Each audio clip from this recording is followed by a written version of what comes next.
Today, day 18, not only marks my first 2x KO bracket win, but my first bracket win just period. And I mean, there's kind of a limited amount of proud of myself that I'm allowing myself to be because it was a bracket that I was seeded to win. But even still, it feels really, really nice to finally have a win under my belt, especially since this is my city's first proper 2x KO tournament. And the venue was really nice. Normally, we're just kind of in a room that we have to manually set up all of the PCs and monitors and PlayStations at. But this time, it was at like a dedicated esports center. So they had all the stuff there ready, and it was really nice. But also, because it was out of the house, I don't have match footage to show you guys, so you're just gonna have to look at me the whole time. So throughout the course of the day, there were two main combos that I was trying to implement into my game plan. The first was the 2-bar corner combo with Echo. It just deals so much damage relative to how much bar it uses, and you can pretty consistently TOD people if you have double fireworks set up. And then the second combo is this 1-bar Echo extension that lets you start the combo as Jinx and then super tag into Echo and then tag launcher back into Jinx. And that's normally pretty hard for 1 meter because you have to like wait for Jinx to leave the screen and then wait for a moment and then tag launcher in, so you need to burn a lot of time while doing the combo. But those both deal a stupid amount of damage, so if I got those consistent, my overall damage output would skyrocket. And I think I did pretty good on that.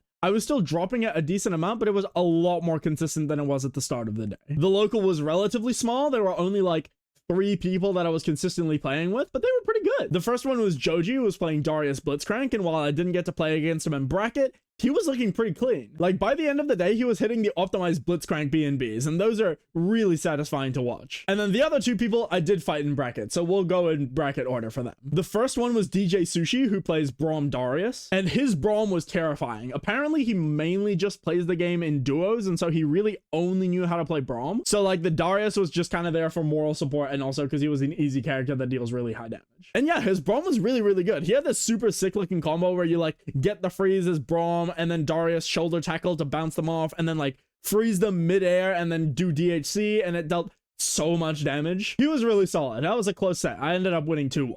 And because my first match was a bye, my next match was winners finals against Tibowski's, and he was terrifying. So he played Juggernaut Darius, which is just insanely scary to go up against. The damage that you deal with that character with Fury is ridiculous. And while I did a really good job at parrying all of his pulls and S2 S2s, he did a really good job at just jumping at me. And yeah, I learned that I'm really bad against jump-ins. I kind of just hold down back because I feel safe when I do that, but jump-ins are high, so you have to block them standing. It's such basic fighting game stuff. I was kind of embarrassed that I was getting hit by it a lot, but that's okay. I sharpened up, I got the anti-airs, I started blocking standing, and we narrowly managed to take it 3-2. Losers finals was DJ Sushi versus Tibowski's.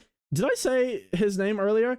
I hope I said that. DJ Sushi is the Braum Darius player. And honestly, Sushi kind of steamrolled him. That was a swift 3-0, which led me to grands against DJ Sushi, the fat Braum Darius runback. And since I was watching the DJ Sushi Tibowski set, I got to like study some of his habits and get a better sense for how he plays. And the key adjustments that I made were anti-airing him more consistently, and also like not just trying to run in at him, because a lot of people, when I pressure them, just kind of hold the mix, which is nice for me. But DJ Sushi was doing a great job of mashing out and leading into full combos, and especially when I was trying to do like assist mix, that just led me to get happy birthday and I exploded. So playing a bit more reserved, anti-airing him a lot more, and then cleaning up my confirms let me win that set 3-1. But man, it was close. And it's also like, it's a different type of pressure going into a match when you're expected to win, you know? Like when you're going in as the underdog, yeah, there's a pressure to succeed, but also there's very little expectations on you, you know, like external expectations. Obviously, internally, you think of yourself a certain way and you want to play to that standard in bracket. Like,